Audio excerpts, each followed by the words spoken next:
అందరికీ నమస్కారం.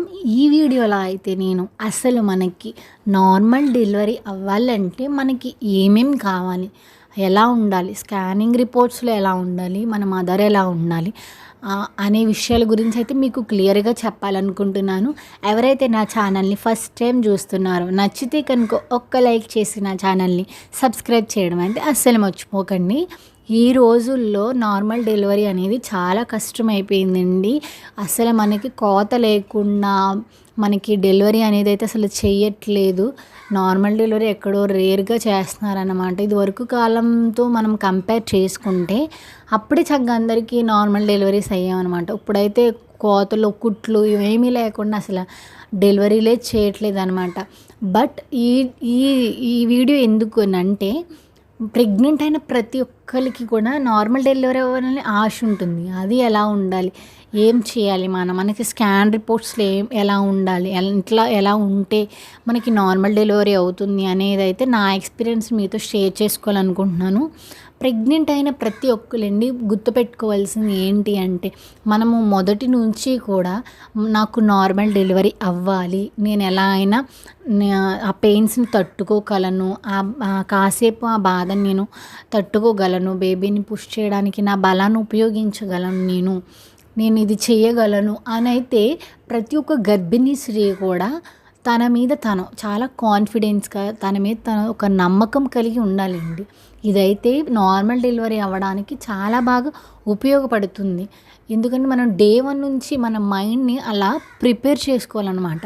ఆ లేబర్ పెయిన్స్ వచ్చిన టైంలో నేను కాసేపు మనకి ఆ డెలివరీ అయ్యే కాసేపు మాత్రమే మనకి ఆ బాధ అనేది ఉంటుందండి. ఇది ప్రతి తల్లి అనుభవిస్తూనే ఉంటుంది. మనకి సిజేరియన్తో కంపేర్ చేస్తే ఈ నార్మల్ డెలివరీ ఆ కాసేపు మనం బాధపడితే మనకి లైఫ్ లాంగ్ మనకి ఎటువంటి ఇబ్బంది అయితే అసలు ఉండదు. ఆపరేషన్ అయితే మళ్ళీ అదొక విధంగా అది మంచేమీ కాదు కదండి, త్వరగా తగ్గదు, కుట్లు మానవు. ఫర్దర్గా చూసుకుంటే మనకి నార్మల్ డెలివరీ మంచిదనమాట. సో డే 1 నుంచి కూడా మన మైండ్ని నేను లేబర్ పెయిన్స్ వచ్చినప్పుడు నేను తట్టుకోగలను, నేను చేయగలను అన్నైతే కాన్ఫిడెన్స్ అనేది ఖచ్చితంగా ఉండాలి. రెండోది వచ్చేసి మనం చూసుకుంటే మనం తీసుకునే మంచి ఆహారము, మనం తీసుకునే ప్రోటీన్ డైట్, పౌష్టికాహారం అనేది ఈ నార్మల్ డెలివరీకి బాగా ఉపయోగపడుతుంది. ఎలా అంటే మనం మంచి ఫుడ్ కనుక ఈ ప్రెగ్నెన్సీ టైంలో తీసుకుంటే మనకి ఒకటి బ్లడ్ అనేది తగ్గదండి. బ్లడ్ తగ్గదు, మనకి డెలివరీ వరకు కూడా బ్లడ్ అనేది మనకి బాగుంటుంది. అలాగే బేబీ వెయిట్ కానీ బేబీ కూడా హెల్తీగా ఉంటుందన్నమాట. మనం తీసుకుని ఫుడ్ కూడా నార్మల్ డెలివరీకి చాలా ఇంపార్టెంట్. ఈ బ్లడ్ ఎంత ఎక్కువగా ఉంటే మనకి ఆ లేబర్ పెయిన్స్ వచ్చే టైంలో ఆ నొప్పి అనేది మనకి అంత తెలియదు అనమాట. సో మనము మంచి డైట్ ఈ ప్రెగ్నెన్సీ టైంలో మాత్రం మంచి పౌష్టికాహారాన్ని తీసుకోవడానికి మనము ఎక్కువ అవకాశాన్ని ఇవ్వాలన్నమాట. ఇంకొకటి వచ్చేసి ఎక్సర్సైజ్లు అవి ఇవి అంటారండి. బట్ ఇప్పుడు నేను చెప్తున్నాను, ఎక్సర్సైజ్లు ఏమీ కాదు, మన పని మనము ఫ్రీగా చేసుకుంటే చాలండి. వాకింగ్ ఎలా అంటే మనము తిన్న తర్వాత ఒక అరగంట, మ్యాక్సిమం అరగంట మనం ఎందుకు నడవలేమని తలుచుకుంటే టిఫిన్ తిన్న వెంటనే ఒక అరగంట మనం కూర్చోకుండా నడవడం, వాకింగ్ చేయడం చాలా మంచిది అనమాట. అందరూ ఎందుకు చెప్తున్నారంటే వాళ్ళ ఎక్స్పీరియన్స్ని బట్టి మనకి చెప్తారనమాట. ఒక అరగంట నడవడము, దాని తర్వాత మధ్యాహ్నం భోజనం చేసిన తర్వాత ఒక అరగంట నడవడము, మళ్ళీ ఈవినింగ్ అది అలా అనమాట. అలా నడుస్తూ ఉండాలి.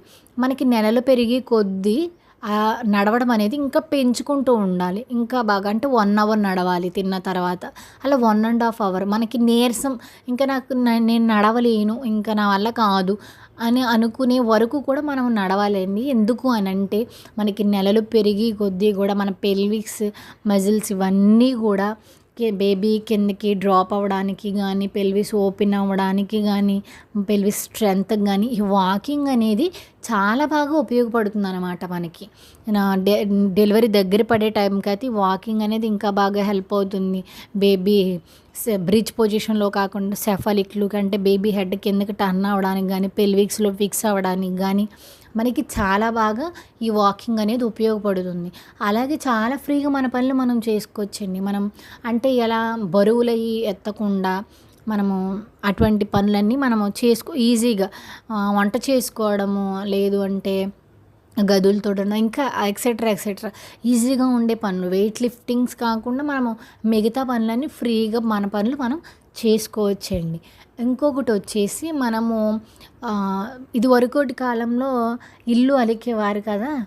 ఇప్పుడు మనం మాఫ్ కూడా పెట్టుకోవచ్చండి. అలాగ మనం చూసుకుంటే మనం ఇప్పుడైతే స్టిక్స్‌తో పెట్టుకున్నారు. అలా కాకుండా పూర్వంలో ఎలా అయితే ఇల్లు అలికేవారో ఆ పొజిషన్‌లో గనక మనం కూర్చొని ఫ్రీగా మన లెగ్స్ ఓపెన్‌గా ఇక్కడ పిక్చర్‌లో చూస్తున్నారు కదా! ఇలా పెట్టుకొని మనము మాఫ్ పెట్టుకోవడం, మనము వాష్‌రూమ్స్ యూజ్ చేసుకునే విధానంలో కాకుండా ఈ విధానంలో వెస్ట్రన్ కల్చర్ కాకుండా నార్మల్‌గా మనము ఇట్లా కిందకి ఈ పిక్చర్‌లో కనిపిస్తుంది ఇట్లా కింద ఇలా యూజ్ చేసుకుంటే కనుక మనకి పెల్విస్ మజిల్స్ అనేవి ముందు నుంచి కూడా అవి ఒక ఎక్సర్సైజ్ లాగా ఓపెన్ అవ్వడానికి వాటి స్ట్రెంగ్త్కి ముందు నుంచి మనం ప్రిపరేషన్ చేస్తున్నట్టు ఉంటుందన్నమాట.